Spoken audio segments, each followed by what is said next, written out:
একের পর এক বেআইনি অস্ত্র উদ্ধারের সাফল্য মালদা জেলা পুলিশের। বেশিরভাগ অস্ত্র উদ্ধারের ঘটনা রয়েছে বিহার থেকে। এবছর শুরুতেই মালদার তৃণমূল কাউন্সিলর দুলাল সরকারকে প্রকাশ্যে গুলি করে খুনের ঘটনা হয়। এরপরেও গত কয়েক মাসে একাধিক শ্যুট আউটের অপরাধে বেআইনি অস্ত্রের ব্যবহার নজরে এসেছে মালদায়। পুলিশি তদন্তে উঠে এসেছে মালদায় বেশিরভাগ বেআইনি অস্ত্র ঢুকছে বিহার ও ঝাড়খণ্ড থেকে। মালদা জেলার একদিকে বিহার, অন্যদিকে ঝাড়খণ্ড রাজ্যের সীমান্ত, পাশাপাশি জেলার বড় অংশ রয়েছে বাংলাদেশের আন্তর্জাতিক সীমানায়। অবস্থানগত এই সুবিধাকে কাজে লাগিয়ে বেআইনি অস্ত্র কারবারের ঘাঁটি হয়ে উঠেছে মালদা। জেলা পুলিশের হিসাবে এই চলতি বছরে মালদায় উদ্ধার হয়েছে 70টির বেশি বেআইনি অস্ত্র। এছাড়া প্রচুর গুলি ও ম্যাগাজিন। বেআইনি অস্ত্রের রমরমা ভাবাচ্ছে পুলিশকে। আতঙ্কে জেলার ব্যবসায়ীরাও। সরব শাসক বিরোধী দুপক্ষই। মালদা থেকে শেখ সাবিলের রিপোর্ট, এসএস স্টার নিউজ। কিন্তু আগ্নেয়াস্ত্র ইতিমধ্যে উদ্ধার হয়েছে এবং দেখা যাচ্ছে বিহার থেকে কিন্তু এই আগ্নেয়াস্ত্রগুলি নিয়ে আসা হচ্ছে। কিভাবে দেখছেন, কি বলবেন? দেখুন, এটা একটা খুব কনসার্নিং সিচুয়েশন, কারণ আমরা দেখতে পাচ্ছি যে পার্শ্ববর্তী এলাকা বিহার এবং এটা বিজেপি শাসিত এলাকা।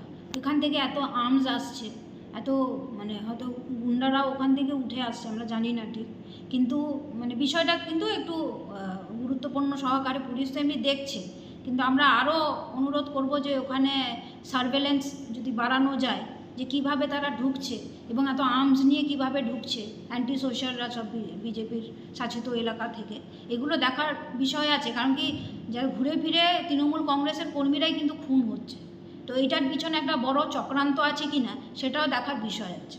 বিরোধীদের কি কোনো চক্রান্ত থাকতে পারে এর মধ্যে? অবশ্যই, আমার তো মনে হয় বিজেপিদেরই কোনো চক্রান্ত থাকতে পারে।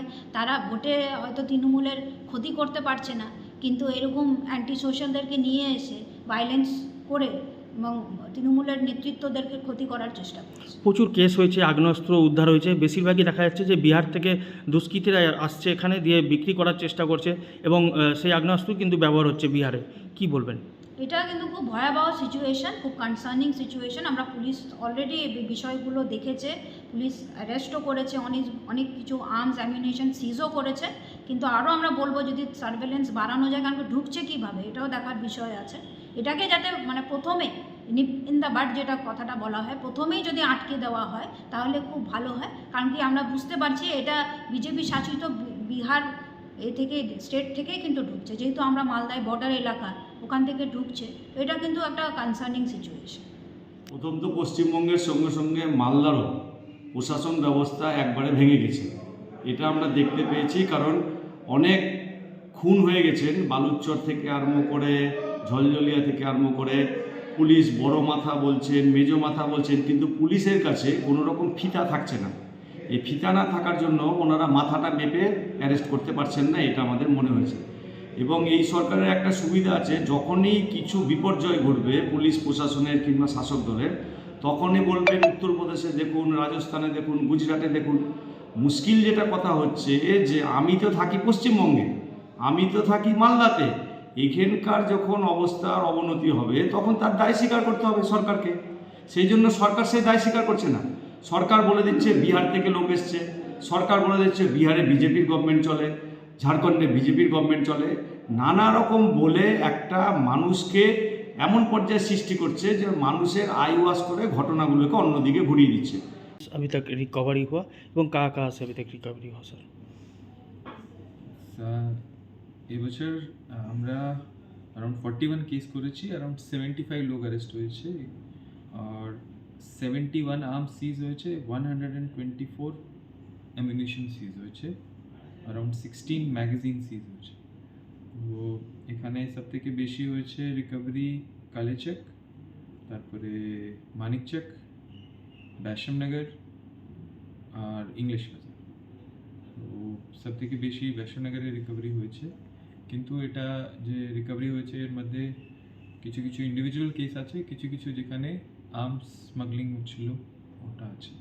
তো এখানে বৈষ্ণবনগরে একটা বড় সিজার ছিল, তারপরে রতুয়াতে একটা বড় সিজার ছিল, কালেচাকে একটা বড় সিজার ছিল, মানিকচাকেই ছিল।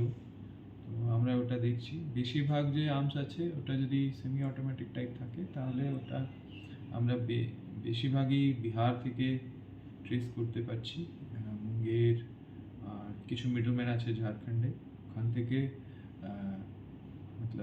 সাপ্লাই নেওয়া হয়। আর এখানে কিছু কিছু লোক আছে যে মতলব এটাকে একটা মতলব সিন্ডিকেট মতো করে ওনাকে আমরা এরকম কিছু লোককে আমরা অ্যারেস্ট করেছি। গত কয়েকদিন ধরে মালদা জেলা বলে না, সারা পশ্চিমবাংলায় একটা অরাজকতার অবস্থার মধ্যে তৈরি হয়েছে। বিশেষ করে মালদা জেলায় জানুয়ারি মাসে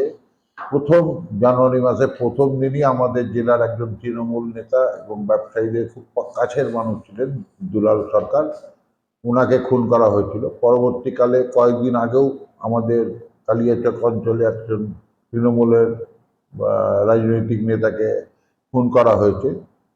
আরও পশ্চিমবাংলার দু একটা জায়গাতে কিন্তু আমরা দেখতে পাচ্ছি একের পর এক ঘটনাগুলো ঘটছে।